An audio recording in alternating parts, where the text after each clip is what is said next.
Some secrets are buried so deep in family soil that even death can't keep them quiet. The Morrison family farm squatted against the Nebraska horizon like a wound that wouldn't heal, its weathered boards grey as old bones under the October sky. Claudine Morrison pressed her hand to her swollen belly as she stood in the doorway, breathing in the musty air that had been trapped inside for 3 decades since her grandmother's self-imposed exile. She'd driven 8 hours from Portland to clean out this place before the baby came, expecting nothing more than dusty furniture and faded photographs. But as she descended into the basement with her flashlight cutting through the darkness, she discovered something that made her blood run cold, a hidden room filled with baby clothes that looked brand new, dozens of cribs lined up like a nursery that time forgot, and walls covered with Polaroid photographs of her grandmother holding infant after infant, their faces glowing with innocence. The dates on the photos spanned 40 years, but Claudine had never heard of these children. Who were they? And why did one of the photos show a baby that looked exactly like her own ultrasound? Before we jump back in, tell us where you're tuning in from, and if this story touches you, make sure you're subscribed, because tomorrow I've saved something extra special for you. Claudine's hands trembled as she lifted the Polaroid closer to her flashlight beam. The baby in the photograph couldn't have been more than a few weeks old, wrapped in a yellow blanket that looked eerily similar to one she'd seen in her own baby book. Her grandmother's face was decades younger, maybe early 30s, with that same stern expression Claudine remembered from her childhood. But there was something else in her eyes, something almost tender that Claudine had never seen directed at her. The basement felt smaller suddenly, the shadows pressing closer as she moved deeper into the hidden room. How had she missed this space during her initial walkthrough? The entrance had been concealed behind a false wall of shelving units, revealed only when she'd accidentally knocked over a stack of mouldering boxes. She set the photograph down and picked up another, then another. Each one showed her grandmother, Meredith Morrison, cradling a different infant. The dates scrawled on the white borders in her grandmother's careful script told an impossible story: 1981, 1983, 1987, 1992, and on through the decades. The most recent was dated 2019, just 4 years ago, when Meredith would have been in her 70s. Claudine's baby shifted restlessly in her womb, as if sensing her distress.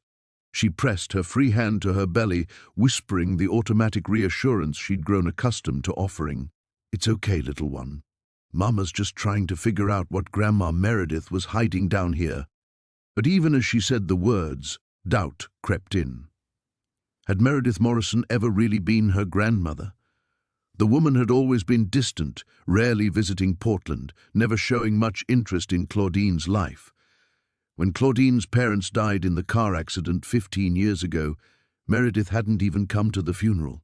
She'd sent flowers and a brief note expressing condolences, nothing more. The baby clothes hanging on tiny hangers looked pristine, as if they'd been waiting decades for small bodies to fill them. Claudine reached out to touch a pale blue onesie, surprised by the softness of the fabric. These weren't vintage clothes that had yellowed with age. They were carefully preserved, almost reverently maintained. A manila folder sat on a small desk tucked into the corner. Claudine's flashlight swept across its contents as she opened it: birth certificates, medical records, and what appeared to be correspondence with various families. The letterhead on several documents bore the name of a law firm she didn't recognize, and the birth certificates listed mothers with names she'd never heard her grandmother mention: Sarah Wellington, Lisa Chen, Maria Santos, Rebecca Thompson. All young women based on their listed ages, all with babies born within the past 4 decades, all somehow connected to this room, to her grandmother, to secrets that had been buried beneath years of isolation and silence. Claudine's teaching background had trained her to organize information methodically, but her pregnant brain felt sluggish, struggling to process what she was seeing. She'd come here expecting to spend a week sorting through ordinary accumulations of a lifetime: old furniture, kitchen items, maybe some family photographs she could save for her own child. Instead, she'd stumbled into what felt like evidence of something far more complex and troubling. The October wind rattled the farmhouse above, sending creaks and groans through the old wooden beams. Weather reports had warned of an early snowstorm moving across the plains, and Claudine had hoped to finish the most pressing tasks before it hit. Now she wondered if she should pack up and leave, drive back to Portland, before the roads became impassable. But the photographs drew her back. She lifted another one, studying her grandmother's face for clues. Meredith's expression remained consistent across the decades, calm, controlled, almost clinical. There was no joy in these pictures, no grandmother's delight at holding grandchildren. Instead, there was something that made Claudine's skin crawl, though she couldn't name exactly what it was. Her phone showed no signal bars, which wasn't surprising given the farm's remote location. She'd have to drive into town if she wanted to call anyone, but who would she call? Her closest friend back in Portland? Her obstetrician? The police? And what would she even say? That she'd found old photographs and baby clothes in her dead grandmother's basement? The wind picked up outside, and Claudine heard the first scattered drops of what might have been rain or sleet against the basement's small windows. She needed to get back upstairs, needed to think about this rationally. Maybe there was a logical explanation. Maybe her grandmother had run some kind of informal daycare years ago or helped with adoptions through legitimate channels.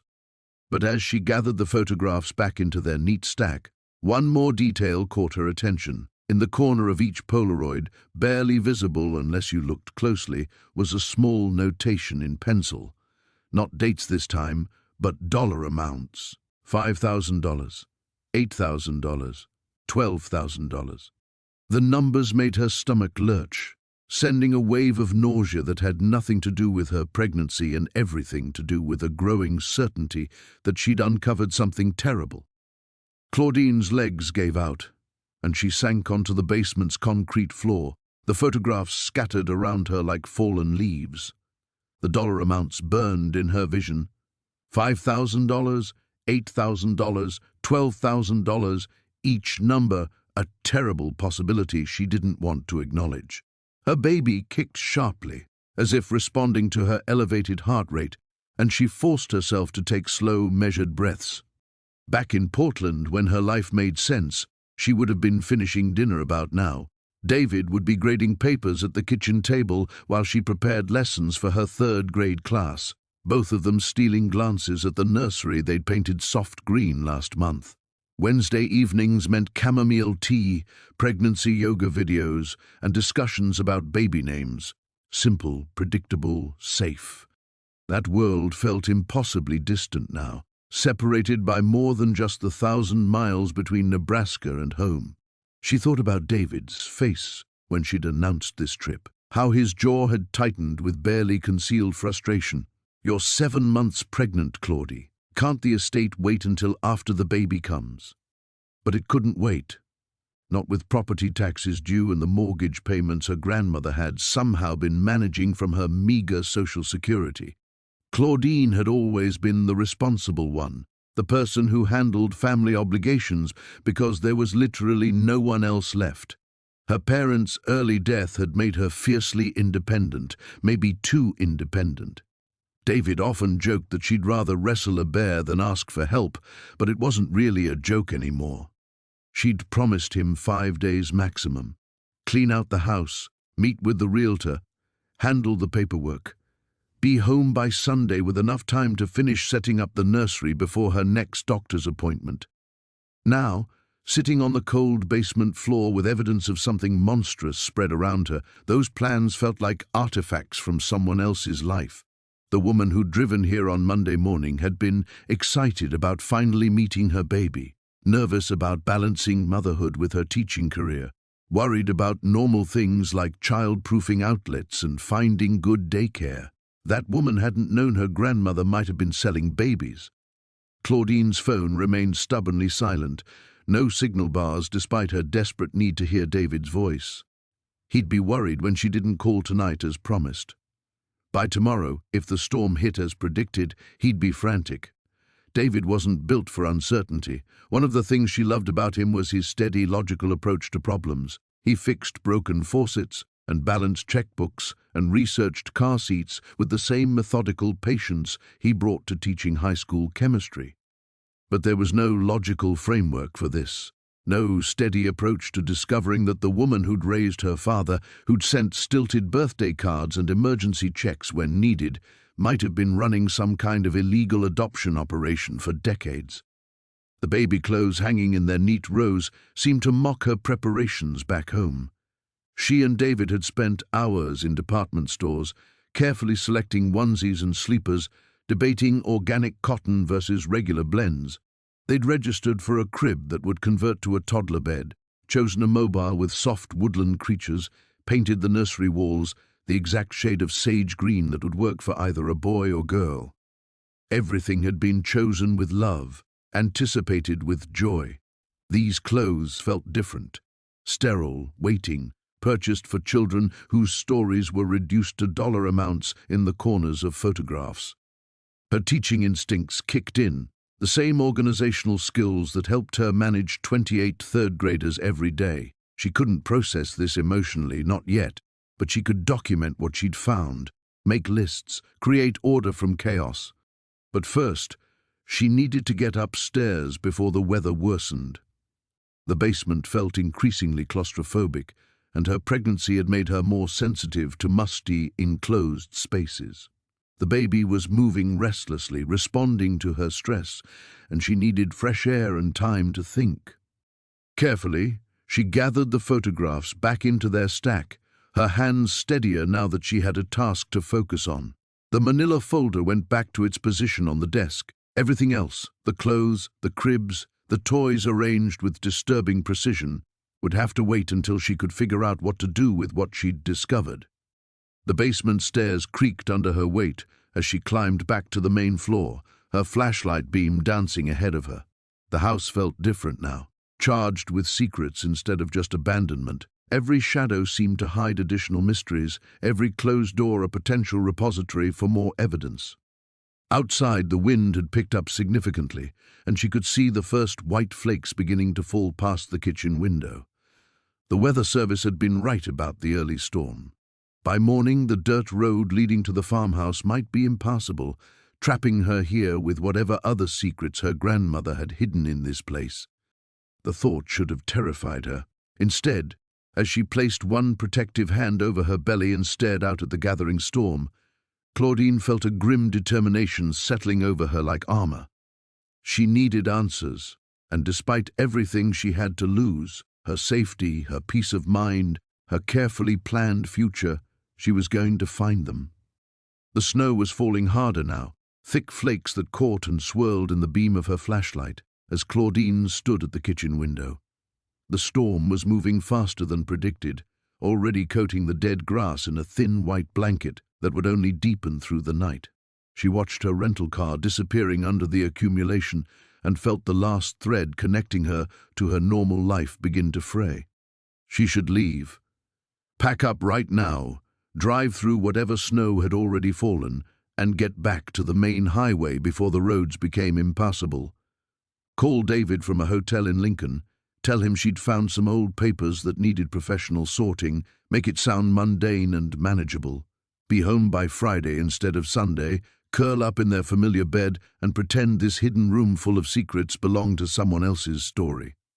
The baby kicked, a sharp reminder of everything she had to protect. Her hand moved instinctively to her belly, and she felt the familiar flutter of movement beneath her palm. 7 months along, with a nursery waiting and a husband who'd already started reading parenting books with the same intensity he brought to lesson planning. She had a life to get back to, a future that didn't include basement rooms full of photographs with dollar amounts scrawled in their corners. But even as she formed the plan to leave, her teacher's mind was already cataloguing inconsistencies. The correspondence in that manila folder had covered decades, birth certificates from the 1980s, all the way to 2019. Her grandmother would have been in her 70s by then, hardly capable of the kind of operation those documents suggested. Yet the photographs told a different story. Meredith Morrison holding infant after infant, year after year, with the mechanical precision of someone conducting business rather than family. The wind rattled the farmhouse windows, and Claudine heard something else, a sound that made her freeze, a car engine, growing closer despite the storm. Her heart hammered against her ribs as headlights swept across the kitchen wall. Who would be driving out here in this weather? The nearest neighbor was 3 miles away, and the realtor wasn't supposed to come until Friday. She clicked off her flashlight and moved away from the window, suddenly aware of how exposed she was in the isolated farmhouse. The engine cut off, followed by the slam of a car door. Footsteps crunched through the snow toward the front porch, deliberate and unhurried despite the storm. Claudine backed toward the kitchen doorway, her mind racing through possibilities. Maybe it was someone checking on the property, a neighbor who'd seen her lights and wanted to make sure she was safe before the roads became completely impassable. 3 sharp knocks echoed through the house. Claudine waited, barely breathing. She hadn't turned on any main lights, just used her flashlight to navigate. Whoever was outside couldn't be certain anyone was home. The knocking came again, more insistent this time, followed by a woman's voice calling through the door. "Mrs. Morrison, I know you're in there. I saw your car." The voice was unfamiliar, carried an authority that made Claudine's stomach clench. Not a neighbor then, someone who'd come here specifically, despite the storm, despite the late hour. Someone who knew she was here and wasn't planning to leave without making contact. Claudine moved closer to the front door, her footsteps silent on the old wooden floors. Through the peephole, she could make out a figure bundled in a heavy coat, face obscured by a knit hat and the swirling snow. A woman, probably in her 50s, holding something that might have been a folder or briefcase. "Mrs. Morrison, my name is Helen Garrett. I represent several families who've been trying to locate information about adoptions that took place through this property. I know this is difficult timing, but the storm means we need to talk tonight." Adoptions. The word hit Claudine like a physical blow. This woman knew about the basement room, about the photographs, about whatever operation her grandmother had been running. She'd come here specifically because of those secrets, and the storm that should have provided protection was instead trapping them together. Claudine's hand hovered over the deadbolt. Everything rational told her to stay silent, to wait until the woman gave up and left. But the photographs in the basement contained faces of real babies. And if this Helen Garrett represented families who were looking for answers, then those children had grown up wondering about their origins, just like Claudine had always wondered about her own fragmented family history. The baby moved restlessly, responding to her stress, and Claudine made a decision that would change everything. Her fingers turned the deadbolt with a click that seemed impossibly loud in the storm-muffled silence. When she opened the door, Helen Garrett's eyes went immediately to Claudine's pregnant belly, and something shifted in her expression, a recognition that made Claudine's blood turn cold. "You're not Mrs. Morrison," Helen said quietly. "You're one of the children, aren't you?" Claudine's hand tightened on the doorframe, her knuckles white against the weathered wood. The cold air bit at her face, but it was Helen Garrett's words that made her shiver. One of the children. The phrase hung between them like an accusation, heavy with implications Claudine wasn't ready to face. "I don't know what you're talking about," she managed, though her voice sounded foreign to her own ears. "I'm Claudine Morrison. This was my grandmother's house." Helen's expression softened with something that might have been pity. Snow collected on her shoulders and hat, but she made no move to shake it off. "May I come in? The storm's getting worse, and there are things you need to know before—" "Before what?" Claudine stepped back, her free hand moving protectively to her belly. The baby was active now, responding to her elevated heart rate with sharp kicks that felt like tiny protests. "Who are you really? How do you know about this place?" "I told you. I represent families who've been searching for answers about adoptions that happened here. Some of them have been looking for 30 years.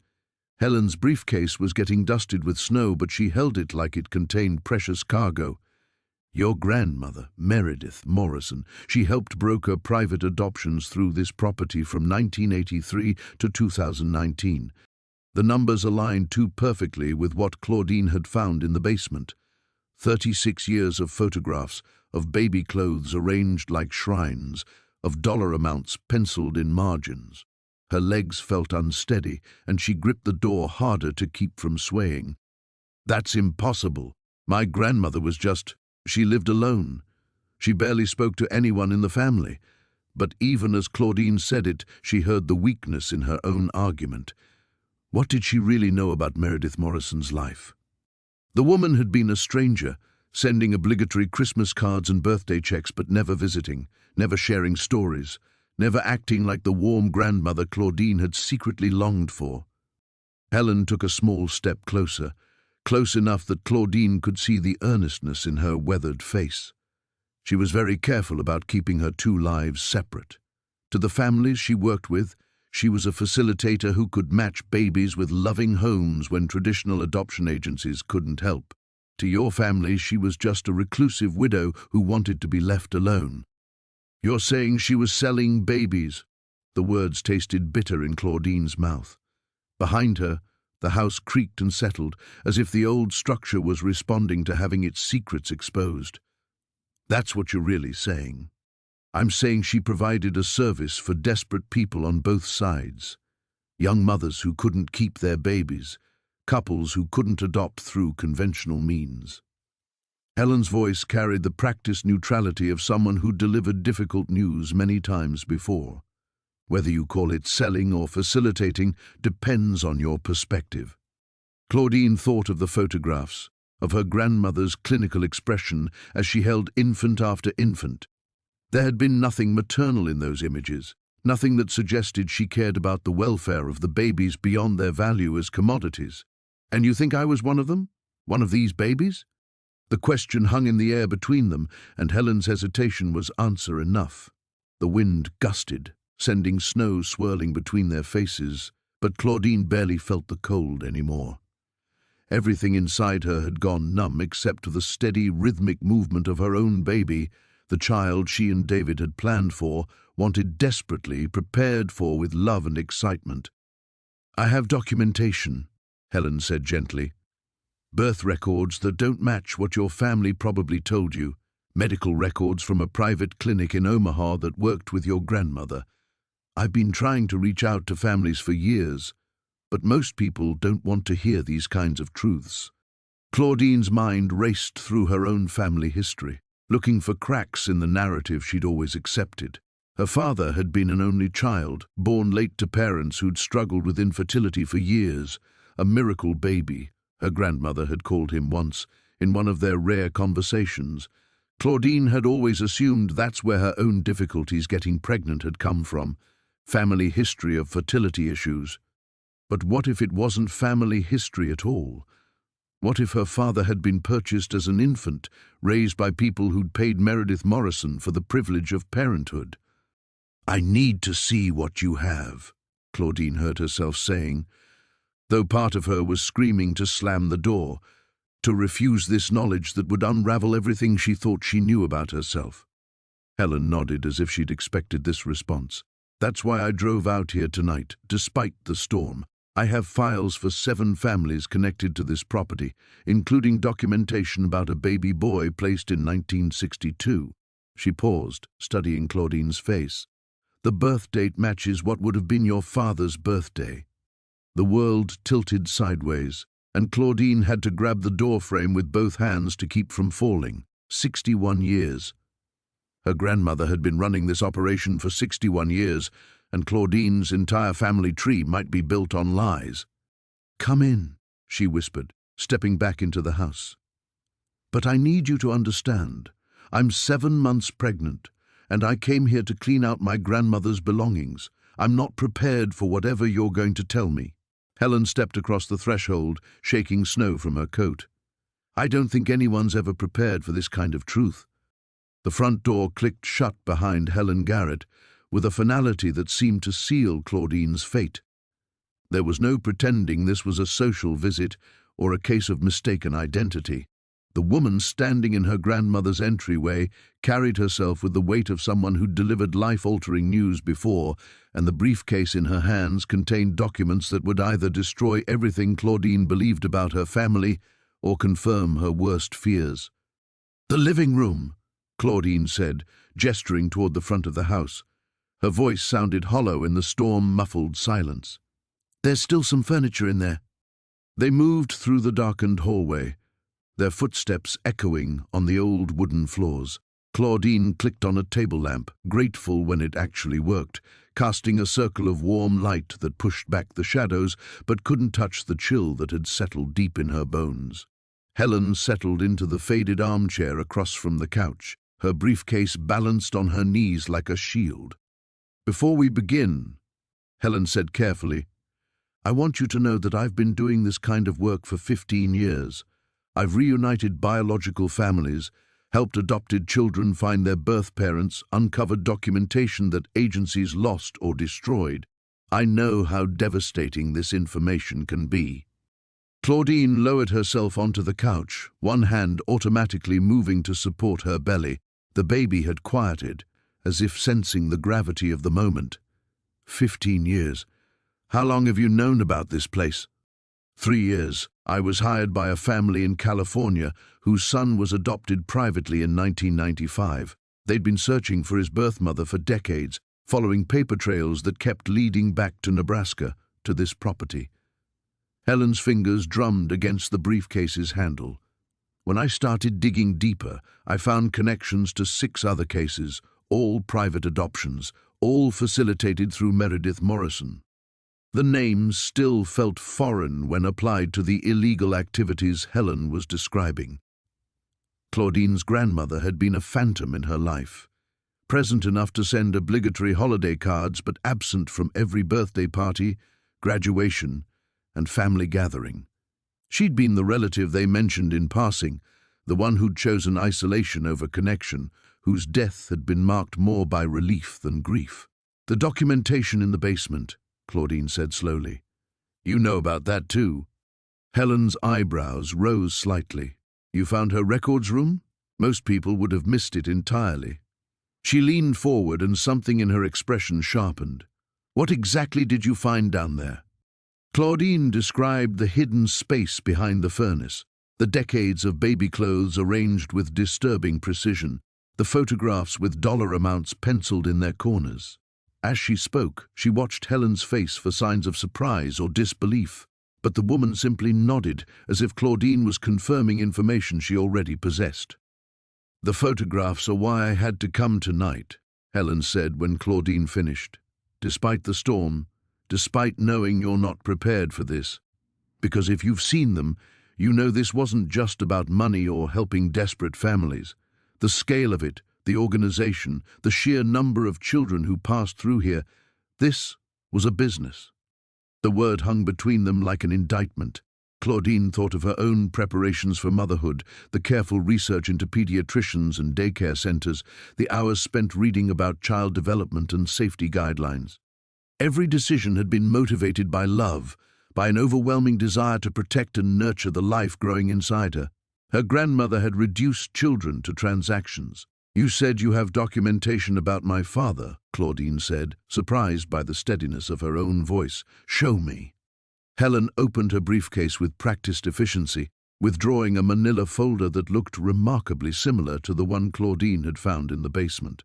She handed it across the space between them, and Claudine felt the weight of truth settling into her hands. Inside were photocopied birth certificates, medical records from a clinic she'd never heard of, and a handwritten ledger entry dated June 15, 1962. The name on the birth certificate wasn't Robert Morrison, the name her father had carried his entire life. It was baby boy Hendricks, mother listed as Patricia Hendricks, age 17, father unknown. Claudine's hands began to shake as she read the ledger entry. Placement successful. Payment received $1,200. New parents James and Dorothy Morrison, Lincoln, Nebraska. Her grandparents, the people who'd raised her father, who died when Claudine was still young, they weren't his biological parents. They were customers. Her father's entire identity was built on a lie, which meant her own family history was nothing but carefully constructed fiction. "I'm sorry," Helen said quietly. "I know this is my baby." Claudine's voice cracked as the full implications crashed over her. "When I have my baby, it won't be biologically related to the family that raised my father. My child's medical history, genetic background, everything I thought I knew. She couldn't finish the sentence. The carefully planned future she and David had built suddenly felt as fragile as paper, ready to crumble at the first strong wind. But even as panic threatened to overwhelm her, a deeper resolve was taking shape. Her child deserved the truth, deserved to know their real heritage instead of growing up with the lies that had shaped her father's life. There was no going back now. No matter what other secrets this house contained, no matter how much more painful truth waited to be uncovered, she had to know everything. Her baby's future depended on it. Claudine stared at the documents in her lap, the weight of revelation pressing down on her chest like a physical force. The baby shifted restlessly, and she wondered if her stress was affecting the child, another reminder of how interconnected their lives were, how the truth she was uncovering would shape both their futures. "Patricia Hendricks," she said aloud, testing the name of the 17-year-old girl who might be her biological grandmother. "Do you know what happened to her?" Helen's expression darkened. "That's where this gets more complicated." Patricia Hendricks disappeared from Omaha 3 weeks after the birth. No forwarding address, no contact with family, no trace of her anywhere. It's a pattern I've found with several of the birth mothers connected to this operation. The implication hit Claudine like ice water. "You think my grandmother was involved in more than just illegal adoptions. I think your grandmother understood that desperate young women were vulnerable and that silence could be bought or enforced in ways that didn't require payment." Helen pulled another folder from her briefcase, this one thicker than the first. "I've documented 12 cases of birth mothers who vanished within a month of giving birth. Some left notes saying they were starting over somewhere else. Others just disappeared." Claudine's hands moved protectively to her belly. She was 32, married, financially stable, nothing like the desperate teenagers Helen was describing. But sitting in this house where babies had been treated as commodities, she felt the primal vulnerability of approaching motherhood more acutely than ever. "There's something else," Helen continued, and her reluctance was visible. "Something that made me drive out here tonight despite the storm, despite knowing this would destroy your sense of your own family." The wind howled around the house, rattling windows and sending drafts through gaps in the old construction. Claudine pulled a throw blanket tighter around her shoulders, but the cold she felt was coming from inside. "What?"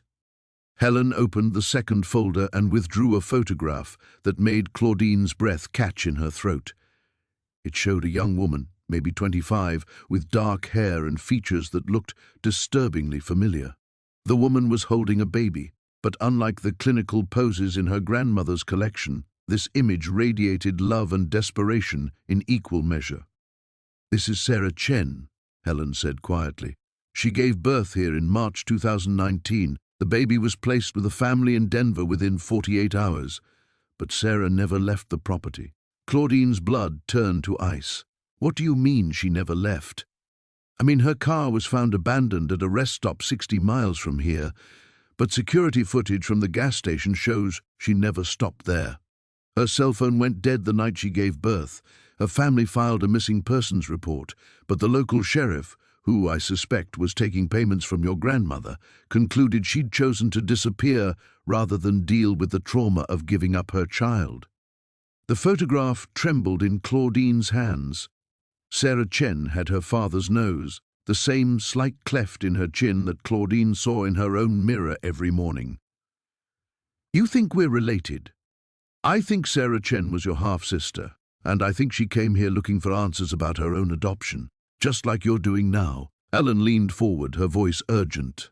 "Claudine, your grandmother didn't just broker adoptions. She eliminated loose ends, birth mothers who might talk, adopted children who started asking questions, anyone who threatened to expose the operation." The house suddenly felt smaller, more oppressive, as if the walls were closing in around them. Every creak of the old structure seemed ominous now, every shadow in the corners potentially hiding evidence of violence. Claudine thought of the basement room with its shrine-like arrangement of baby clothes and realized it wasn't just a record-keeping space. It was a trophy room. "Sarah's baby," Claudine whispered. "What happened to the child?" "The adoption went through.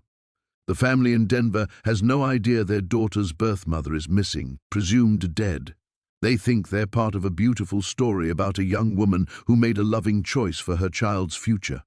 Helen's voice was bitter. "They paid $45,000 for that story." Claudine struggled to process the numbers. Her father's placement had cost $1,200 in 1962. By 2019, the price had increased exponentially, suggesting the operation had grown more sophisticated, more profitable, and infinitely more dangerous. "Why are you telling me this?" Claudine asked. "What do you want from me?" Helen's expression softened. "I want justice for the women who never made it home. I want answers for the families who are still searching, and I want to make sure that what happened to Sarah Chen doesn't happen to you." The threat was implicit, but unmistakable.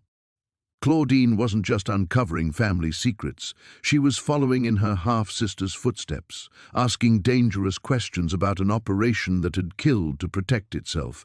The storm that had seemed like an inconvenience was now a trap, isolating her with secrets that people had died to protect. The silence that followed Helen's warning stretched between them like a taut wire ready to snap. Claudine felt the baby kick hard against her ribs, as if responding to her spike of adrenaline. The storm outside had intensified, wind shrieking around the corners of the house with a ferocity that made the windows shake in their frames. "You think someone's still protecting the operation," Claudine said, her voice barely above a whisper. "Even though my grandmother's dead?" Helen nodded grimly.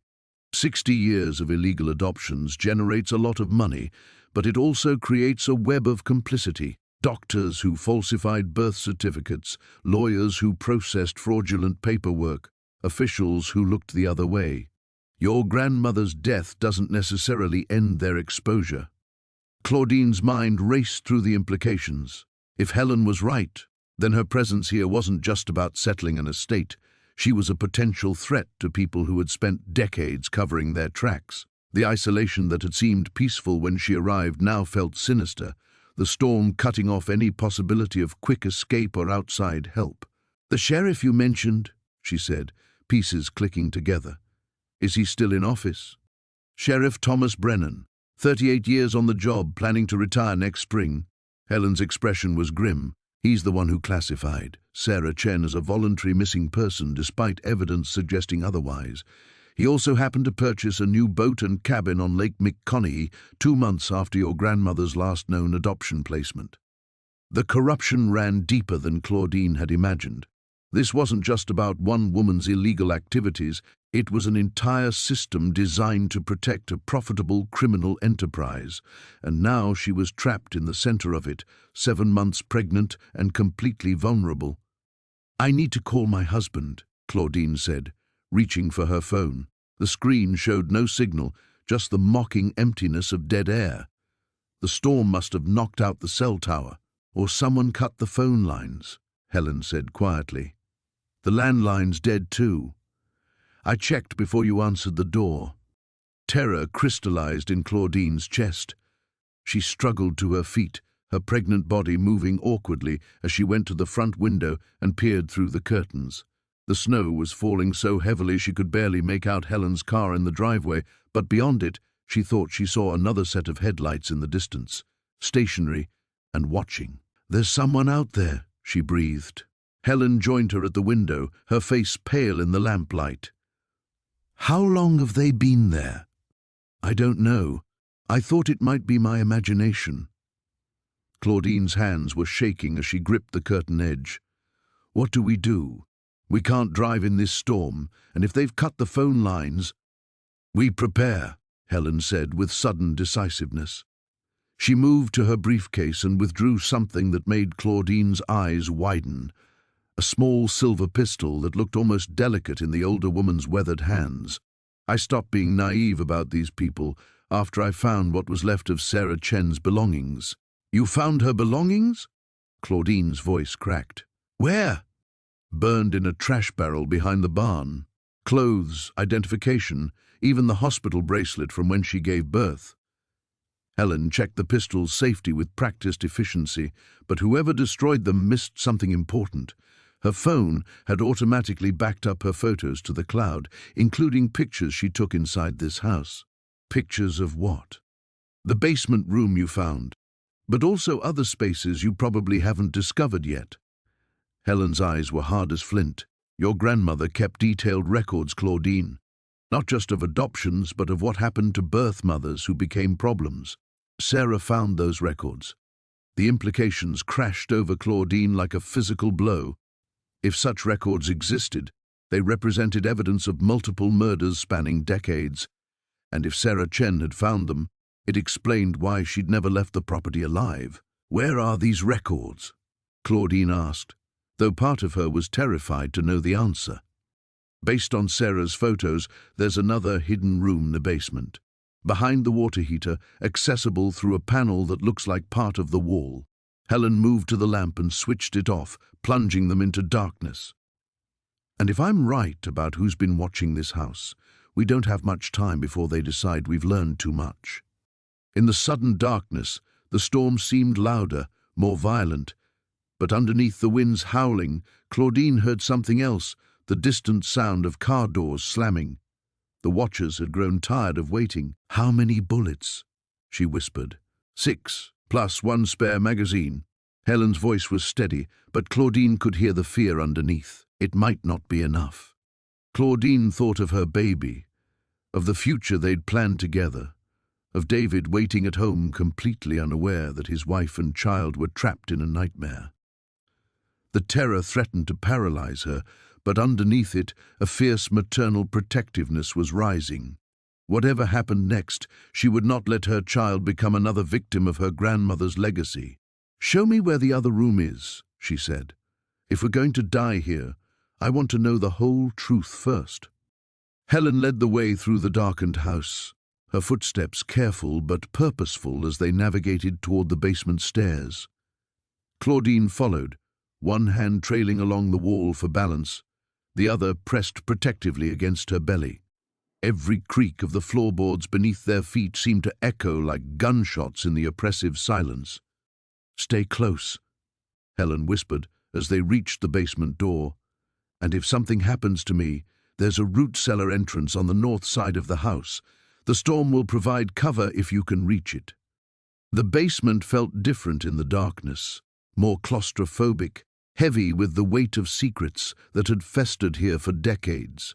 Helen used her phone's flashlight sparingly, brief pulses of illumination that revealed fragments of the path ahead without creating a sustained glow that might be visible from outside. They moved past the shrine-like room Claudine had discovered earlier, past towers of mouldering boxes and forgotten furniture, until they reached the back corner where the old water heater stood like a silent sentinel.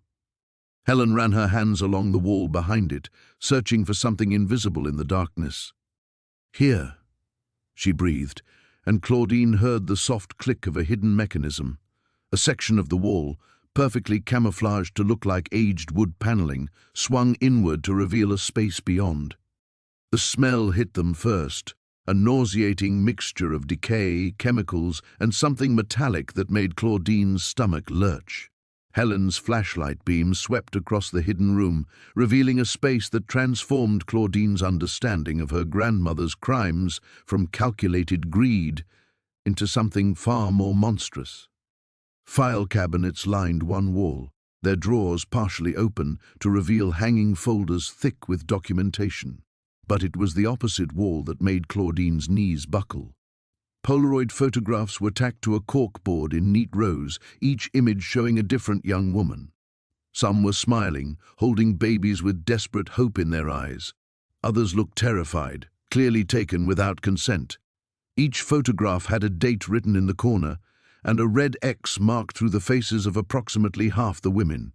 "The ones with X's," Claudine whispered, though she already knew the answer. "The ones who never left," Helen confirmed. Her voice was hollow, drained of emotion by the magnitude of what they were witnessing. "Sarah's photo is in the third row." Claudine forced herself to look, and there it was, The same young woman from Helen's photograph, but this image captured her terror rather than her love. The date read, March 15th, 2019. A red X slashed across her face like a wound. Above them, the house shuddered as something heavy slammed against the front door. "They're inside," Helen hissed, switching off her flashlight and plunging them back into absolute darkness. Or trying to be. Claudine's breathing became shallow, rapid. The baby seemed to sense her panic, moving restlessly as her heart rate spiked. She pressed herself against the file cabinets, feeling the metal edges dig into her back, and tried to control the hyperventilation that threatened to overwhelm her. The sounds from upstairs were unmistakable now. Heavy footsteps, the crash of furniture being overturned, voices calling to each other in urgent, muffled tones. They were searching the house systematically, looking for the women who had discovered too much. "We have to get these files," Helen whispered. "Without evidence, none of this matters. Every family that's still searching, every missing woman, they'll never get answers." But even as she spoke, they heard the basement door creak open above them. Footsteps began descending the stairs, accompanied by the harsh beam of a powerful flashlight that swept across the basement's main room. Claudine felt something shift inside her, not the baby, but something deeper, more fundamental. For 32 years, she'd lived with a constructed identity, believing in a family history that was built on lies and violence. Her father had been stolen from his real mother, possibly orphaned by the very woman who'd sold him. Her half-sister had died seeking the same truth Claudine now possessed. She was not her father, raised in ignorance of his origins. She was not Sarah Chen, alone and vulnerable when she'd confronted these secrets. She was a woman with a husband who would tear apart heaven and earth to find her, carrying a child who deserved to know their real heritage, equipped with knowledge that could finally bring justice to the victims of her grandmother's atrocities. The footsteps reached the bottom of the stairs. Light began sweeping in their direction, growing closer to their hiding place behind the water heater. Helen raised her pistol, the metal glinting in the reflected glow from the approaching flashlight.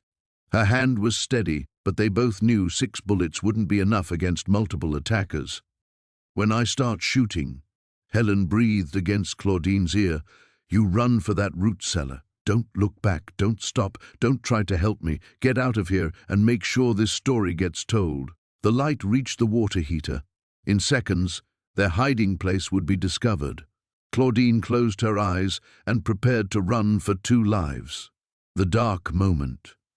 The flashlight beam swept past the water heater, paused, then snapped back to illuminate the hidden entrance. For a heartbeat that felt like eternity, everything was suspended. Helen's finger on the trigger, Claudine's muscles coiled to run, the baby pressing against her ribs as if sensing the mortal danger surrounding them. "Well, well," a gravelly voice said from behind the light. "Just like her half-sister. Should have left well enough alone." Helen's pistol cracked twice in rapid succession, the muzzle flashes strobing through the darkness like lightning. A man's voice roared in pain, the flashlight spinning wildly before crashing to the concrete floor. In the chaos of splintered light and shadows, Claudine glimpsed the shooter, Sheriff Brennan, his uniform torn and blood spreading across his shoulder. "Run!" Helen screamed, firing again as more figures poured down the basement stairs. Claudine stumbled toward the root cellar entrance Helen had described, her pregnant body moving with desperate awkwardness. Behind her, gunfire erupted in a deadly symphony, Helen's small pistol answering the deeper boom of larger weapons. The muzzle flashes revealed glimpses of the hidden room, file cabinets being riddled with bullets, the corkboard of victims' photographs shredding under the assault, decades of evidence being systematically destroyed. She reached the far wall and felt frantically for the root cellar door, her hands shaking so violently she could barely maintain her grip. The metal handle was rusted, resistant, refusing to turn despite her desperate efforts. Behind her, Helen's gun fell silent. Whether from empty chambers or something worse, Claudine couldn't tell. "Find the pregnant one," Brennan's voice barked over the ringing in her ears. "She doesn't leave this basement alive." The handle finally gave way with a screech of protesting metal. Claudine hauled the heavy door open and squeezed through the narrow opening, her belly scraping against the frame. The root cellar was a narrow tunnel carved into the earth, barely wide enough for her body, sloping upward toward what she prayed was an exit on the other side of the house. Flashlight beams probed the space behind her as she crawled forward on hands and knees, the frozen ground tearing at her palms through her gloves. The baby was moving frantically now, responding to her terror and exertion. Each movement forward sent sharp pains through her lower back, and she realized with growing horror that the stress might be triggering premature labor. "She's in the root cellar," someone shouted. "Circle around to the other side." The tunnel stretched endlessly ahead, a claustrophobic nightmare that seemed to narrow with each desperate inch of progress. Her phone, forgotten in her coat pocket, began to ring, David's ringtone cutting through the darkness like a lifeline to the world she might never see again. But she couldn't stop to answer, couldn't risk the light or sound, giving away her exact position. The cramped space suddenly opened into a wider chamber, the original root cellar, lined with rotting wooden shelves that held mason jars filled with unidentifiable preserved matter. The exit door was visible overhead, but as Claudine struggled to her feet, she felt something warm and wet between her legs. Her water had broken. The contraction that followed drove her to her knees, a band of agony that wrapped around her entire midsection and squeezed until she couldn't breathe. The baby was coming, here in this underground tomb, with killers hunting her above ground and no help for miles. Through the narrow tunnel behind her, she heard them discovering Helen's body. The older woman's sacrifice had bought precious minutes, but it wasn't enough.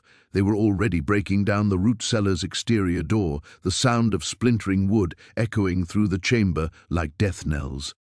Claudine pressed her back against the earthen wall and tried to think through the haze of pain and terror. Even if she could climb out of the root cellar in her condition, the storm would kill her and the baby within minutes. The nearest neighbor was 3 miles away across open fields, now buried under 2 feet of snow. Her car keys were in the house, assuming the vehicle would even start in these conditions. Another contraction hit, stronger than the first, and she realized with absolute clarity that she was going to die here.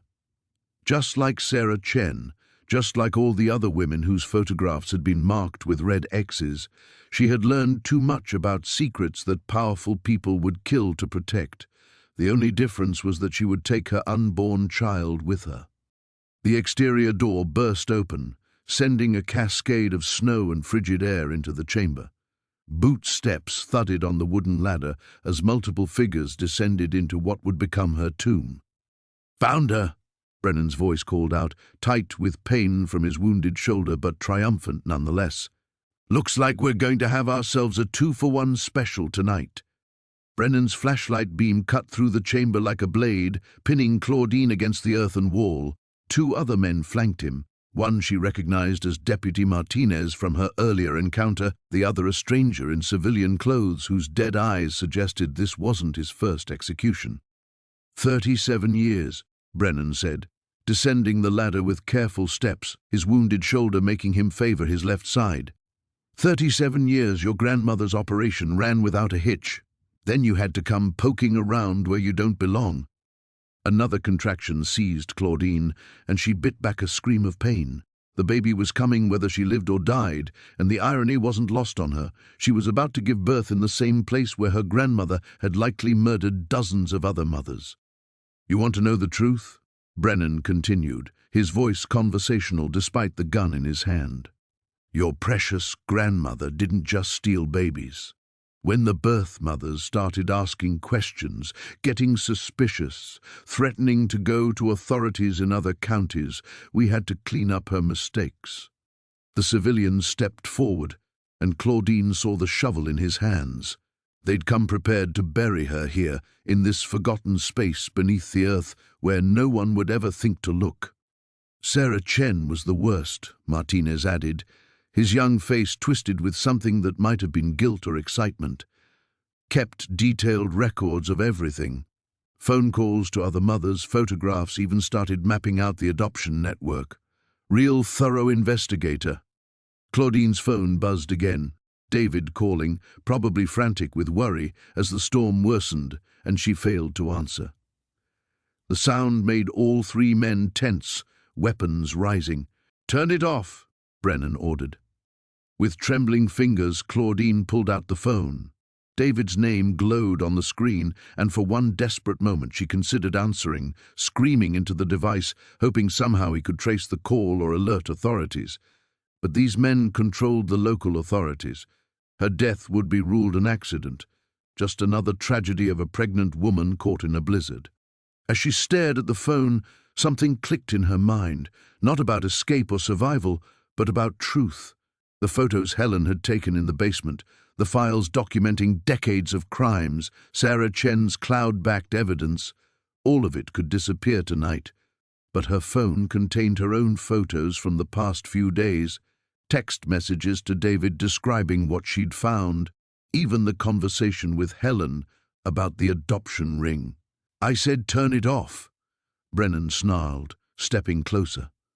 "Wait," she said, her voice stronger than she'd expected. "You want to know what Sarah Chen really found? What she photographed before you killed her?" The three men exchanged glances. Brennan's finger tightened on the trigger, but curiosity held him back. "She found the birth certificates," Claudine continued, the words tumbling out as another contraction built. "Not just the fake ones my grandmother created, the real ones, showing the baby's actual parentage." This was a lie, but she saw recognition flicker in Brennan's eyes. Something about authentic birth certificates struck a nerve. Sarah discovered that some of the stolen babies weren't just sold to wealthy families wanting children, Claudine pressed on, the fabrication becoming clearer as she spoke. Some were sold to couples who couldn't have children because the husband was sterile. But the wives still got pregnant during the adoption process. Brennan's face went white. "Shut up! The real fathers are documented in those certificates," she continued, watching his reaction with growing understanding, "including which local officials were using their positions to abuse desperate mothers before the babies were taken away." "You lying bitch," Martinez said, but his voice cracked with uncertainty. The final piece of the puzzle slammed into place with devastating clarity. This wasn't just about protecting an adoption ring or covering up murders. This was about powerful men who had used her grandmother's operation as their personal hunting ground, preying on vulnerable women who had no recourse, no protection, no voice. "That's why you really killed Sarah," Claudine said, her voice cutting through the chamber's oppressive silence.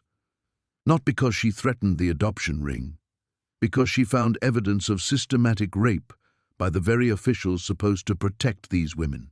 Brennan raised his gun, his face twisted with rage and fear. Enough. But as his finger tightened on the trigger, Claudine felt something profound shift inside her. Not just the baby preparing for birth, but her entire understanding of who she was and why she was here. She wasn't just a random victim who'd stumbled onto an old crime. She was the daughter of this legacy, carrying a child who represented the future these men were trying to destroy. A grandmother may have stolen babies, but she'd also preserved evidence. These men may have killed to protect their secrets, but they'd left traces of their crimes. And now Claudine understood that her role wasn't to escape or survive.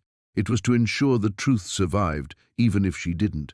The gun barrel steadied on her forehead as another contraction began, and she closed her eyes, finally understanding everything.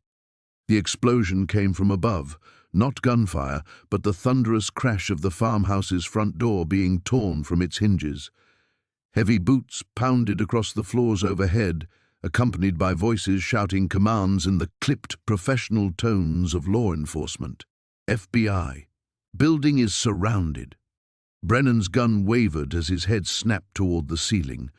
Martinez cursed under his breath, his own weapon swinging wildly between Claudine and the ladder leading up to freedom that was no longer there. "That's impossible," the civilian hissed. "The roads are impassable. No way they could have—" "Helicopter," Claudine whispered, understanding flooding through her as another contraction gripped her body. David hadn't just been calling out of worry. When she'd failed to answer, when the storm had worsened and his pregnant wife had remained unreachable in an isolated location, he'd done exactly what she should have expected. He'd called in every favor, pulled every string, and somehow convinced federal authorities to brave the blizzard. The sounds above grew louder, doors slamming open, voices coordinating a systematic search. How long before they found the basement, the hidden room, the root cellar entrance? Brennan's face cycled through rage, desperation, and calculation. "We stick to the plan," he said quietly. "Bury her deep, seal this place up. When they find the basement, we're just investigating the same crime scene they are. With her blood all over us?" Martinez's voice cracked with panic. "They've got forensics teams, DNA analysis. We can't just—" "We can if there's no body to test," the civilian interrupted, raising his shovel. But Claudine was no longer the terrified, helpless victim they'd cornered minutes earlier. The knowledge of who was above them, combined with the fierce protectiveness surging through her as the baby prepared for birth, had crystallized into something harder than fear. "David knows everything," she said, her voice carrying clearly through the chamber. "The photos I took, the messages I sent him, the evidence Helen and I found, it's all in the cloud, backed up automatically. You kill me now, you're just confirming everything I already told him." It was partially true. Her phone had been automatically backing up photos and messages throughout her time at the farm. David had received several updates about her discoveries, though not the complete picture she was implying. More importantly, she could hear the search teams getting closer. Boots on basement stairs, voices calling for survivors. Brennan's gun hand shook as he processed the implications. If federal agents already had evidence, killing her would only add murder charges to whatever else they were facing. But letting her live meant facing whatever testimony she could provide. "Down here!" Claudine screamed with every ounce of strength in her lungs. "Federal agents! I'm in the root cellar!" The response was immediate. Shouts of acknowledgement, running footsteps, commands being barked into radios. The cavalry was coming, and Brennan's window for silencing her was slamming shut. He made his choice with the desperate fury of a cornered animal. The gun swung toward her face just as another massive contraction hit, sending her doubling over in pain. The shot never came. Deputy Martinez's weapon cracked once, and Brennan toppled backward, a look of stunned betrayal on his face as blood spread across his chest. The corrupt sheriff hit the earthen floor and lay still. "Jesus!" Martinez breathed, his smoking gun still pointed at his fallen superior. His face was pale, eyes wide with the shock of what he'd just done. "I can't. I've got kids. I can't go down for this." The civilian raised his shovel like a weapon, but Martinez swung toward him with the desperate efficiency of someone fighting for his life. "Don't. Just don't. It's over. Federal agents, identify yourselves." The voice came from directly above them now. "Down here," Claudine called again, her voice raw but determined. "Officer needs assistance. Pregnant woman in labor." Martinez dropped his weapon and raised his hands as flashlight beams poured down from the root cellar entrance. The civilian let his shovel fall, the metallic clang echoing through the chamber like a funeral bell. Within minutes, the cramped space filled with federal agents, paramedics, and crime scene technicians. Strong hands helped Claudine to her feet, supporting her as another contraction racked her body. An EMT was calling for immediate medical evacuation, reporting active labor and potential complications. But as they prepared to move her from the chamber where she'd nearly died, Claudine looked back at the walls lined with rotting shelves, the earthen floor that had absorbed so much blood over the decades, the hidden grave that almost became her own. Her child would be born free of these secrets, raised with the truth instead of comfortable lies. The victims whose photographs had been destroyed would finally have justice, their families would have answers, and the network of corruption that had protected these crimes for nearly 4 decades would crumble. The baby kicked strongly, as if already eager to enter a world where the truth could finally be told. The helicopter ride to the hospital was a blur of medical equipment, shouting voices, and pain that came in waves. Claudine gripped the EMT's hand as Lincoln, Nebraska's skyline appeared through the aircraft's windows, a beacon of civilization after the nightmare she'd escaped. But even as the medical team worked to stabilize her labor, her mind wasn't on the baby fighting to be born. It was on the unfinished business she'd left behind in that frozen farmhouse. "My phone," she gasped between contractions. "I need to call—" "Ma'am, we need you to focus on breathing," the EMT said firmly. "Everything else can wait." But it couldn't wait. Even now, with Brennan dead and Martinez in custody, she knew the network extended far beyond 3 men in a root cellar. Helen's warning echoed in her memory. Judges, social workers, officials across multiple states.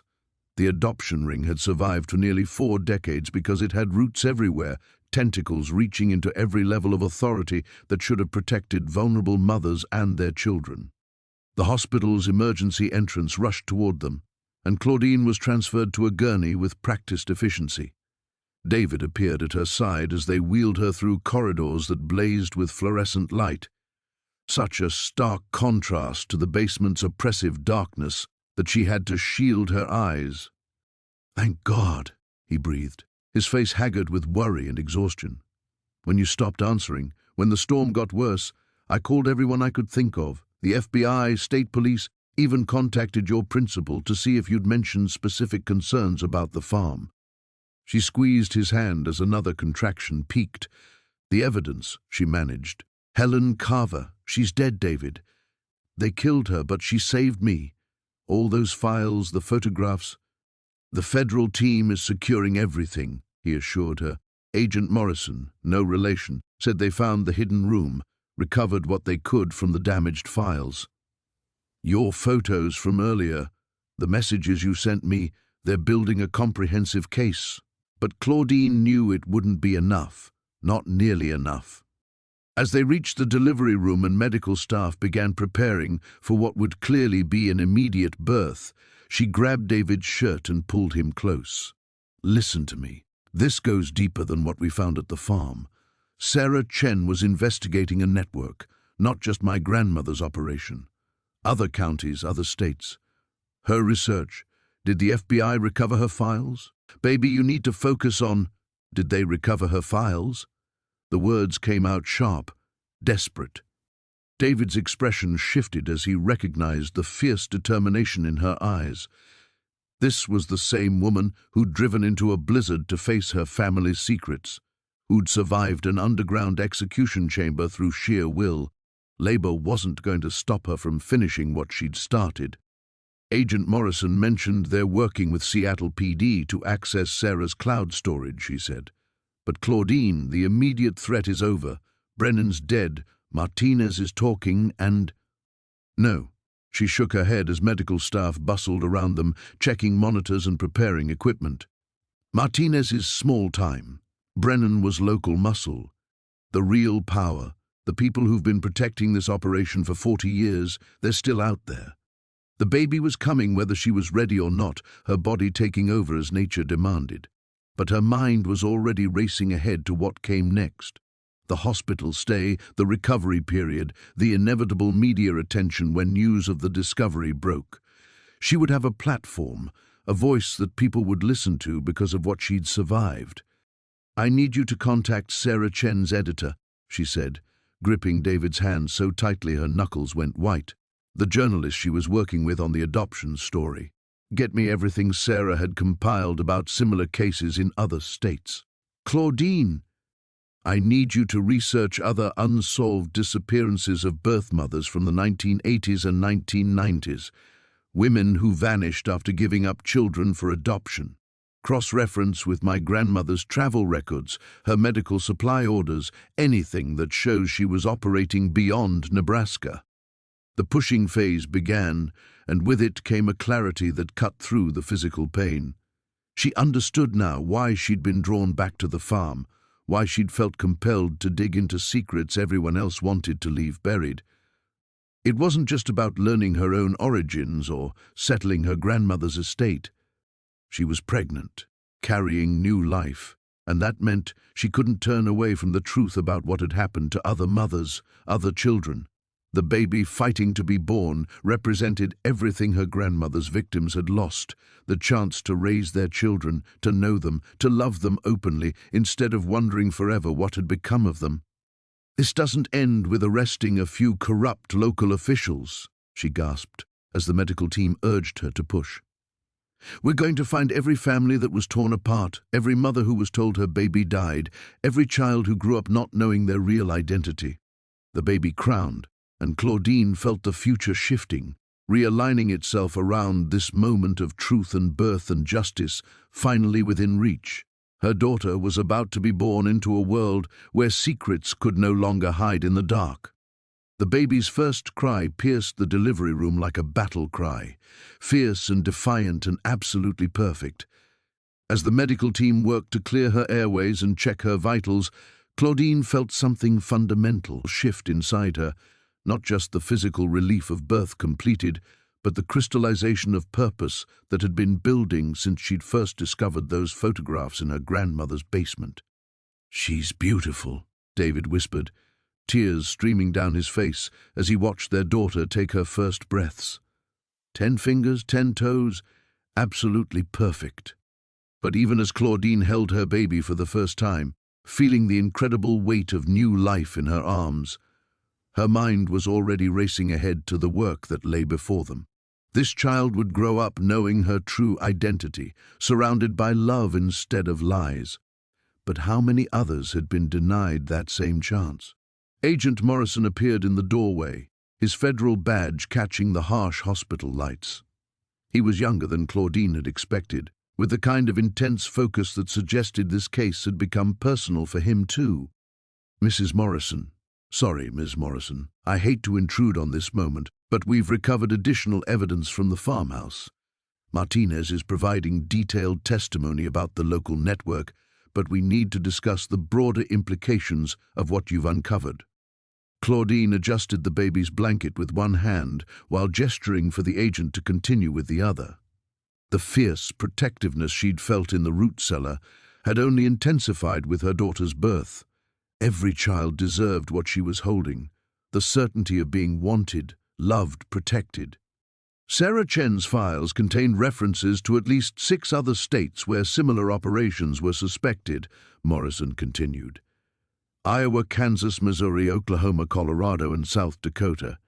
Your grandmother's travel records show regular trips to all of these locations between 1975 and 2010. How many children? The question came out harder than Claudine intended. How many families destroyed? Morrison's expression grew grim. Conservative estimate based on the documentation we've recovered so far? 300 confirmed cases, but the actual number could be significantly higher.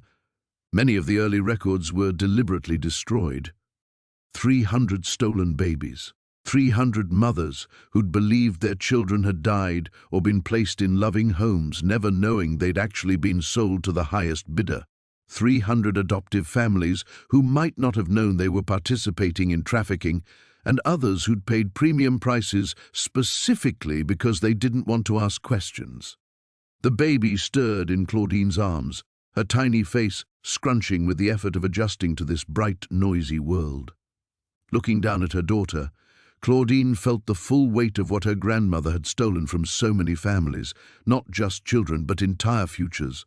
First steps and bedtime stories, graduation ceremonies and wedding days, grandchildren who would never know their true heritage. "I want to meet them," she said quietly. "The other victims. The mothers who survived, the children who grew up not knowing their real identities. I want to help them find each other." David started to protest, citing her need for recovery time, for bonding with the baby, for returning to some kind of normal life after the trauma she'd endured. But Morrison was already nodding, understanding flickering in his eyes. "We'll need victim impact statements for the prosecutions," he said. "But more than that, we're going to need someone who understands what these families have been through, someone who can help them navigate the reunion process, the legal complexities of establishing true identity. Someone who lived it," Claudine murmured, her finger tracing her daughter's perfect cheek. "Someone who knows what it feels like to discover your entire life has been built on a lie." The baby's eyes opened, dark and alert and somehow ancient, as if she already understood the gravity of the world she'd entered. In those depths, Claudine saw not just her own future, but the futures of all the children and mothers whose lives had been fractured by greed and corruption. "There's something else," Morrison said, his voice dropping to a more confidential tone. "Martinez mentioned a ledger that documented payments to officials across multiple jurisdictions. We haven't found it yet, but if it exists—" "It exists," Claudine said with absolute certainty. "My grandmother was obsessive about record-keeping. She documented everything, medical supplies, travel expenses, even the fake identities she created. If money changed hands to protect the operation, she wrote it down." "Where?" Claudine closed her eyes, mentally walking through every room of the farmhouse, every box she'd sorted through, every hiding place she'd discovered. Her grandmother had been paranoid about exposure, but she'd also been methodical about preserving evidence. Insurance, maybe, or leverage against the people who'd enabled her crimes.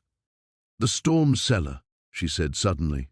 "Not the root cellar where they took me, the actual storm shelter on the property's north side. She would have wanted the most incriminating evidence somewhere separate from the house, somewhere that would survive even if everything else burned." Morrison was already reaching for his phone, calling the crime scene team back to expand their search.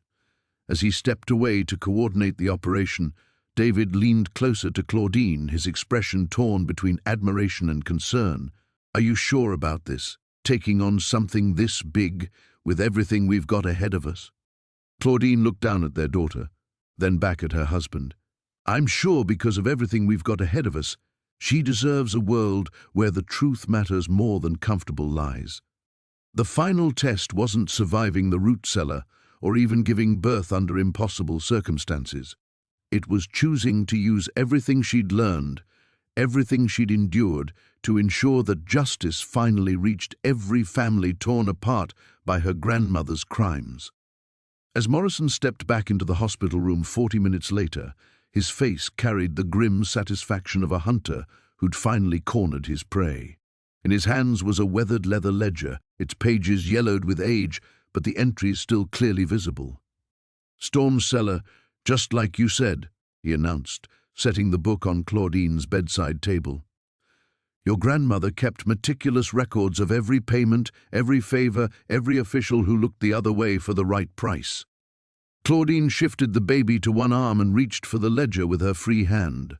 The familiar spidery handwriting that had covered so many documents in the farmhouse filled page after page, dates, amounts, initials that corresponded to names she was beginning to recognize from Martinez's testimony. "Judge Harold Brennan," she read aloud, running her finger down a column of entries. "Sheriff's Department, County Social Services, State Health Department." Her voice grew harder with each revelation. 40 years of payments, thousands of dollars per case to people whose job was to protect children. David leaned over her shoulder, his face darkening as the scope of the corruption became clear. "These aren't just local officials. Some of these amounts, we're talking about federal positions, aren't we?" Morrison nodded grimly. "Immigration services, interstate adoption oversight, even connections to congressional staff members who influenced policy. Your grandmother wasn't just running a black market adoption ring, she was operating with the tacit approval of people at the highest levels of government." The baby stirred, her tiny fist escaping the blanket to wave in the air as if she too was ready to fight. Claudine felt that same fierce energy building in her chest, the maternal rage that had sustained her in the root cellar, now focusing on a much larger target. "They knew," she whispered, her voice carrying the cold fury of absolute certainty. "All these officials, all these years. They knew children were being stolen and sold, and they took money to stay silent." "We can prosecute the ones who are still alive," Morrison said. "But some of these names, Claudine, we're talking about people who went on to positions of enormous influence, federal judges, gubernatorial appointees, people whose entire careers were built on the foundation of blood money from trafficked children." The full scope of what she'd uncovered began to crystallize. This wasn't just about her grandmother's crimes or even the local network that had enabled them. This was about a systematic corruption that had infected multiple levels of government, creating a pipeline that allowed children to disappear without questions being asked or investigations being opened. "Show me the names," she said, her voice steady despite the magnitude of what she was demanding. "Every single one. I want to know exactly who profited from selling babies." Morrison hesitated. "Some of these people are still in positions of power. Going after them means going to war with institutions that have protected them for decades. You'll face legal challenges, death threats, attempts to discredit your testimony and destroy your reputation." Claudine looked down at her daughter's face, so peaceful and trusting in sleep. This child would never have to wonder if the people who claimed to love her were telling the truth. She would never discover at 32 that her entire identity was a lie, that she'd been stolen from another family who might have spent decades grieving her loss. "I survived what my grandmother did to me," she said quietly. "I survived almost being murdered to keep her secrets buried. You think I'm going to back down now because some corrupt politicians might try to intimidate me?" The baby's eyes opened again, fixing on Claudine's face with that unnervingly direct stare. In those dark depths, she saw not just her daughter's future, but the futures of every child whose life had been stolen by greed and institutional indifference. "These people destroyed families for profit," she continued, her voice gaining strength and conviction. "They turned children into commodities, mothers into disposal units, and justice into something that could be bought and sold. They counted on victims staying silent, staying isolated, staying afraid." Morrison was already reaching for his phone, understanding the shift in her tone. "What do you need?" "A press conference," Claudine said without hesitation. "I want every news outlet in the country to see this ledger, to understand the scope of what we've uncovered. I want the mothers who were told their babies died to know they might still be alive. I want the children who grew up with falsified identities to know they weren't abandoned, they were stolen." David started to protest, but Claudine cut him off with a look that brooked no argument. The woman who'd driven into a blizzard to face family secrets, who'd given birth in a hospital room while planning the downfall of a criminal network, was not going to be dissuaded by concerns about privacy or safety. "This ends now," she declared, her daughter sleeping peacefully in her arms while she declared war on the system that had enabled decades of trafficking, every last one of them. The confrontation wasn't with her grandmother, who was beyond earthly justice. It was with the living architects of institutional corruption who'd made her grandmother's crimes possible. The press conference was scheduled for 48 hours later, giving Morrison's team time to coordinate with federal prosecutors and prepare for the legal tsunami that would follow. But as Claudine sat in her hospital bed, nursing her daughter while reviewing the ledger one final time, she began to understand the true cost of the victory she was about to claim. "Mrs. Morrison?" A social worker appeared in the doorway, her expression carefully neutral in the way that professionals wore when delivering life-altering news. "I'm Jennifer Walsh from Child Protective Services. We need to discuss some complications regarding your daughter's birth certificate." David's hand tightened on Claudine's shoulder as the implications sank in. The baby stopped nursing and looked up at her mother with those impossibly alert eyes, as if she sensed the shift in the room's energy. "What kind of complications?" Claudine asked, though part of her already knew. "Given the circumstances of your own adoption, the falsified documents, the questions about legal identity, there are concerns about establishing proper custody," Walsh explained, setting a manila folder on the bedside table next to the criminal ledger. "Until we can verify your legal status definitively, there may be challenges to your parental rights." The words hit like physical blows. Claudine felt her daughter's tiny weight in her arms, the perfect trust of a newborn who didn't yet understand that the world could steal children from mothers who loved them. The exact scenario her grandmother had exploited for 40 years was now threatening to repeat itself. "You cannot be serious," David said, his voice carrying the dangerous edge of a man watching his family being threatened. "She gave birth to this baby. She's the biological mother. But she's also potentially a victim of identity theft on a massive scale. Walsh replied with professional sympathy that felt like salt in fresh wounds. The birth certificate we have for Claudine Morrison may be fraudulent. Her social security number, her educational records, even her teaching license, all of it could be built on false documentation. Morrison stepped forward, his federal badge creating a subtle shift in the room's power dynamic. This is exactly the kind of bureaucratic harassment we expected. The corruption network knows we're about to expose them, so they're using the system to intimidate key witnesses. "I'm not trying to intimidate anyone," Walsh said firmly. "I'm trying to protect a newborn child from potentially being caught in legal limbo. If Ms. Morrison's identity is legally questionable, then any documents we file for her daughter could face challenges later. It's better to establish clear custody now than have it contested when the child is older." Claudine felt the baby's fingers curl around hers, that instinctive grip that newborns use to hold on to safety in an uncertain world. The fierce protectiveness that had sustained her through everything, the farmhouse revelations, the root cellar, even active labor, now crystallized into something harder and more focused. "How long?" she asked quietly. "How long what?" Walsh replied. "How long would you need to take her while you sort out the legal complications?" The question hung in the air like a death sentence. David started to object, but Claudine's steady voice cut through his protest. She was calculating, weighing the cost of justice against the price of maternal separation. 48 to 72 hours for emergency placement, Walsh said reluctantly. Longer if the federal investigation complicates things. Claudine closed her eyes and felt the full weight of the choice before her. She could back down, withdraw from the press conference, let the corruption network remain hidden while she focused on protecting her immediate family.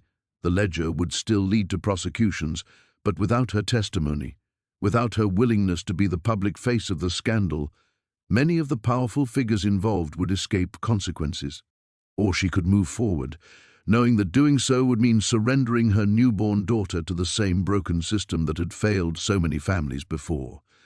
The very act of seeking justice for stolen children would require temporarily giving up her own child. "If I proceed with the press conference," she said, opening her eyes to meet Walsh's gaze directly, "if I testify against the officials named in this ledger, will that protect her legal status in the long run?" Morrison nodded grimly. Federal witness protection, expedited identity verification, and priority placement with approved family members during any transitional period. Your husband could maintain custody even if yours is temporarily questioned. The baby made a soft sound, her dark eyes still fixed on Claudine's face with that unsettling awareness. In those depths, Claudine saw not just her daughter's immediate future, but the futures of hundreds of other children who had never experienced this moment of unconditional love before being torn away from their mothers. "David," she said quietly, "call your mother. Tell her she's about to become the most important grandmother in the world." The sacrifice wasn't her life or her safety. It was the first precious days with her daughter, surrendered to ensure that no other mother would face the decades of separation and lies that had defined her own story. Justice demanded everything, including the very thing she'd fought hardest to protect. The phone call to David's mother lasted exactly 7 minutes. Claudine counted each one, memorizing the sound of her daughter's breathing as David explained the situation in carefully measured tones. When he hung up, the silence stretched between them like a chasm. "She'll be here in 3 hours, he said, his voice hollow. "Mom's driving straight through from Denver." Walsh had stepped out to make her own calls, giving them these final moments alone as a complete family.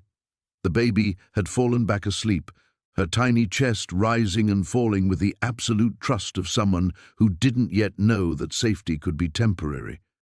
"I keep thinking about the photographs," Claudine said softly, adjusting the blanket around her daughter's shoulders. "All those babies my grandmother held, just like this.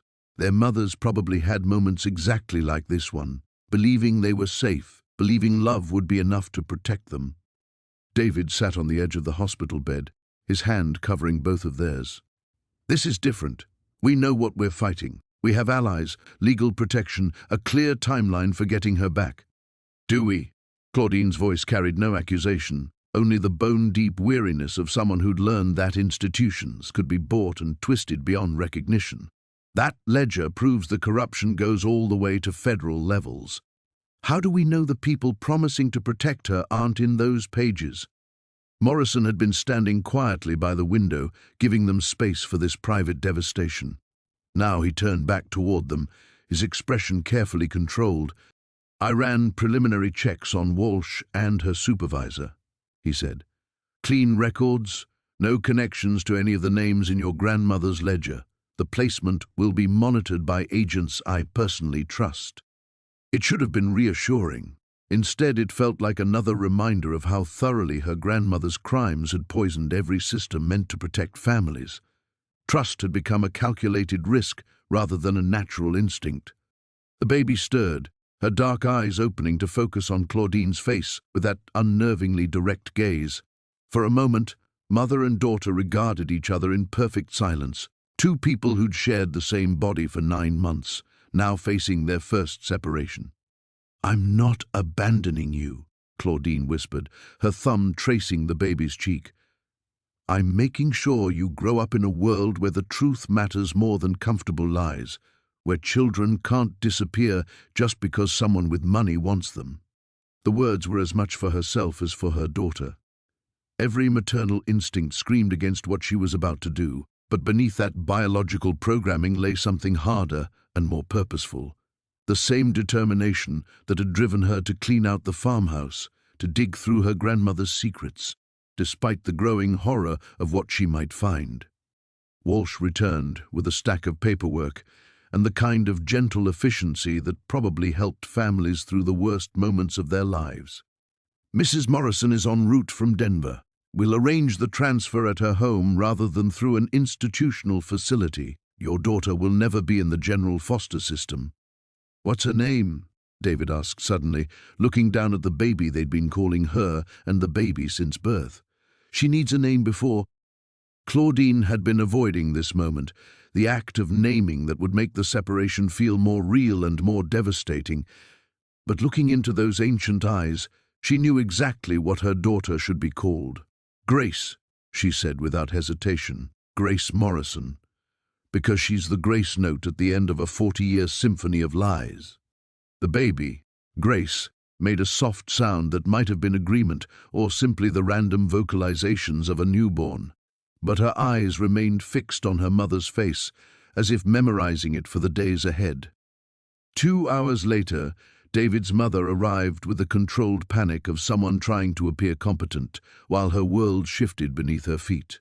Ellen Morrison was a retired pediatric nurse who'd raised 4 children and helped with a dozen grandchildren, but taking custody of a newborn under these circumstances was beyond any experience she'd prepared for. "She's beautiful," Ellen whispered, accepting Grace with the careful reverence of someone handling precious cargo. "She looks just like David did at this age." Claudine watched her daughter settle into her grandmother's arms, that same alert gaze now studying a new face. The transfer happened with bureaucratic efficiency, forms signed, contact protocols established, emergency procedures reviewed. Walsh explained the timeline for reunification, the legal steps required to restore Claudine's parental rights, the support services available during the separation. None of it mattered. What mattered was the weight of empty arms as Grace disappeared into a car seat, then into a vehicle that drove away carrying half of Claudine's heart. David pulled her against his chest as the taillights vanished into the hospital parking garage. Tomorrow would bring the press conference, the media storm, the beginning of prosecutions that would dismantle a 40-year criminal network. Justice would finally reach the officials who'd enabled child trafficking, and families torn apart by corruption would have a chance to find each other. But tonight, Claudine Morrison sat in a hospital bed and learned that sometimes victory felt exactly like loss. The return. 2 months later, Claudine stood in the doorway of the nursery David had finished while she testified before 3 separate grand juries.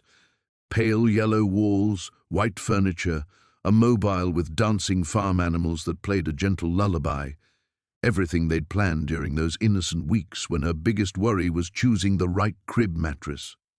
"She's gained almost 3 pounds," Ellen said softly from behind her. Grace nestled in her arms like she belonged there.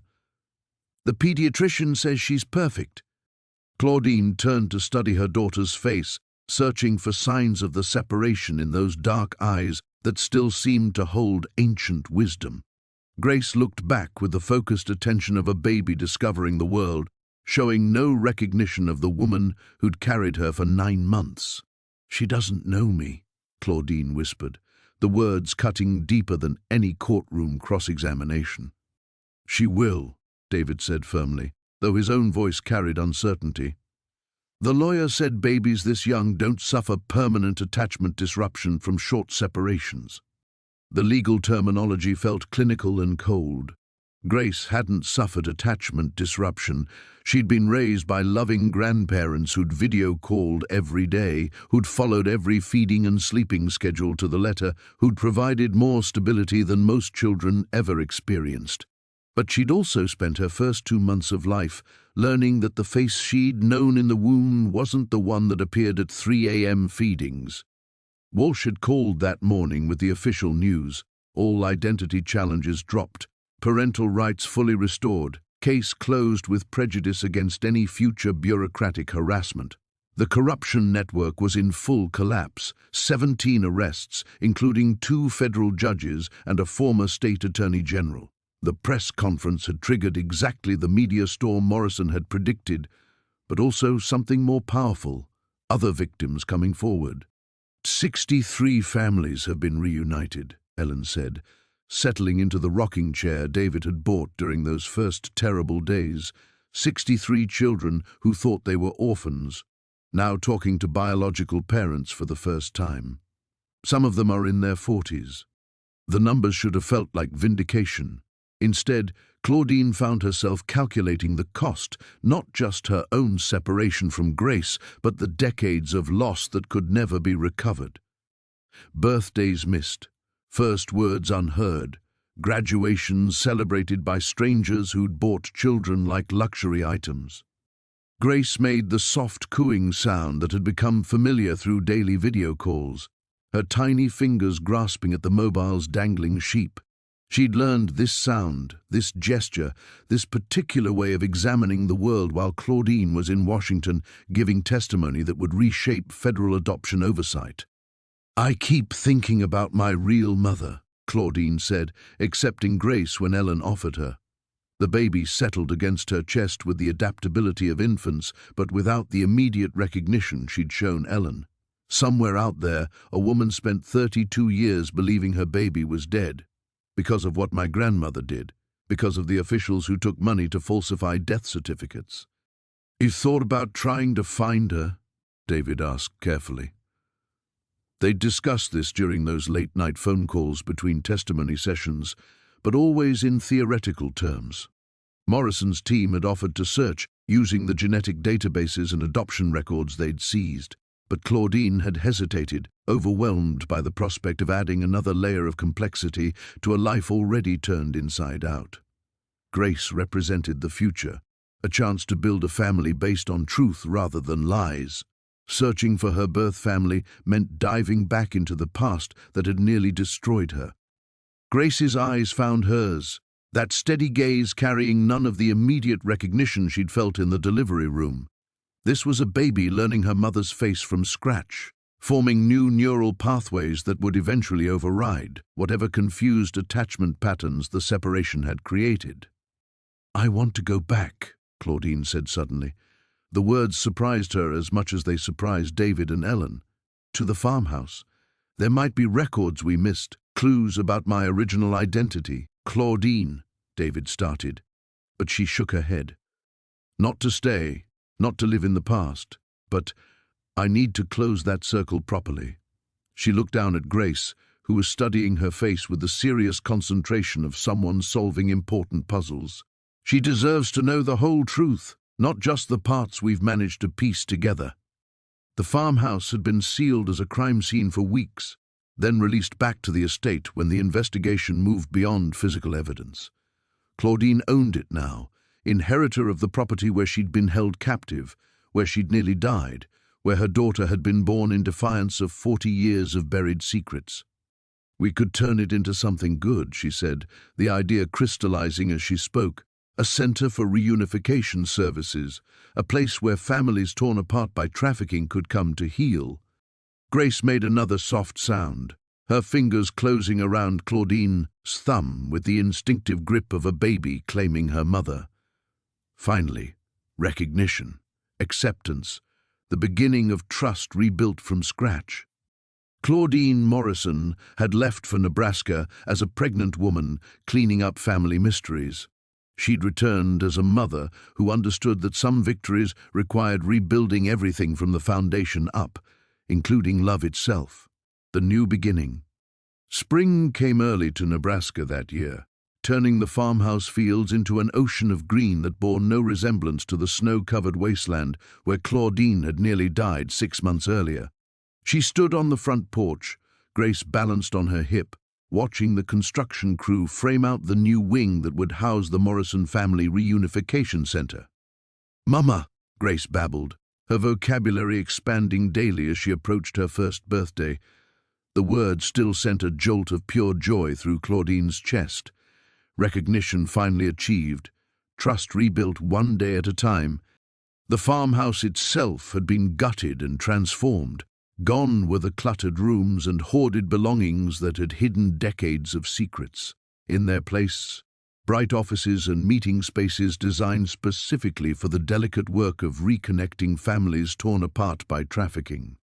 The basement where Claudine had discovered the hidden nursery now held a children's playroom, its windows enlarged to flood the space with natural light. The DNA results came back on the Henley case, David called from the kitchen, waving a manila envelope. He'd taken a leave of absence from his Portland firm to help establish the center, his legal expertise invaluable in navigating the complex web of adoption law and family reunification. Claudine shifted Grace to her other hip and walked inside, her daughter immediately reaching for the colorful blocks scattered across the living room floor. At 11 months, Grace was a confident crawler with an insatiable curiosity about everything within reach, a trait that reminded Claudine daily of her own compulsive need to uncover hidden truths. "Another match?" Claudine asked, though she could already tell from David's expression. "Mother and son, separated 34 years ago. He's a teacher in Wisconsin, she's a retired nurse in Phoenix." Neither knew the other was alive. David's voice carried the same mixture of joy and heartbreak that accompanied every successful reunification. "Morrison's team will facilitate the first contact tomorrow." The center had processed 47 cases in its first 4 months of operation, each one a thread pulled from the massive tapestry of corruption her grandmother had helped weave. Some reunifications were joyful, parents and children desperate to reconnect after decades of separation.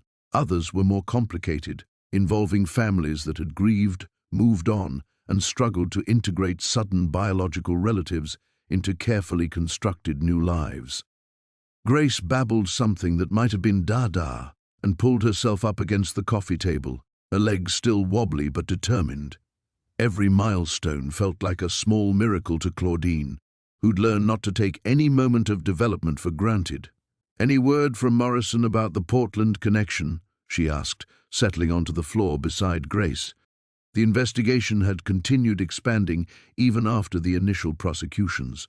Every ledger entry led to new cases, new officials whose corruption had enabled child trafficking on an industrial scale. The most recent development involved a network of private adoption agencies that had operated with minimal oversight for decades, including one that had processed hundreds of placements through Portland-area hospitals. "3 more arrests this morning," David said, his tone grim, "including the administrator who processed your original birth certificate. Morrison thinks we might finally be close to identifying your birth family." Claudine had made peace with the possibility that she might never find her biological parents. The woman who'd given birth to her 33 years ago might be dead, might have moved beyond the trauma of losing a child, might not want contact with the daughter stolen from her. But Grace deserved to know her complete family history, medical and otherwise, and the center's work had taught Claudine that closure often required answers rather than assumptions. Grace took 3 tentative steps from the coffee table to Claudine's outstretched arms, her face bright with triumph at this newest accomplishment. "Walk, Mama, walk." "Yes, baby girl," Claudine whispered, scooping her daughter up and spinning her around the sun-filled living room. "You're walking. You're perfect. You're exactly where you belong." Through the windows, she could see the construction crew installing the sign that would mark the center's official opening next month. Morrison Family Reunification Center, healing families, restoring truth. Below it, in smaller letters, established 2024 in memory of all children lost to trafficking. Her grandmother's name appeared nowhere on the property. The woman who'd called herself Eleanor Morrison had been buried in an unmarked grave, her decades of crimes finally exposed, but her victims' pain still reverberating through broken families across the country.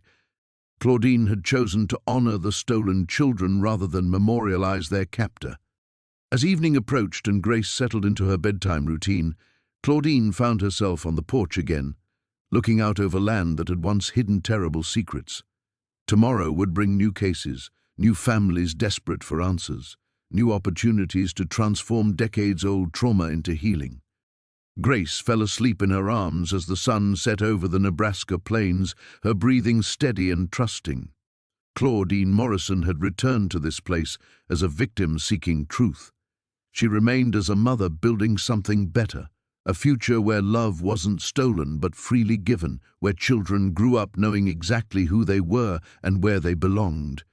The farmhouse lights came on one by one, illuminating rooms filled with hope instead of secrets, and Claudine knew that some circles could only be closed by beginning again.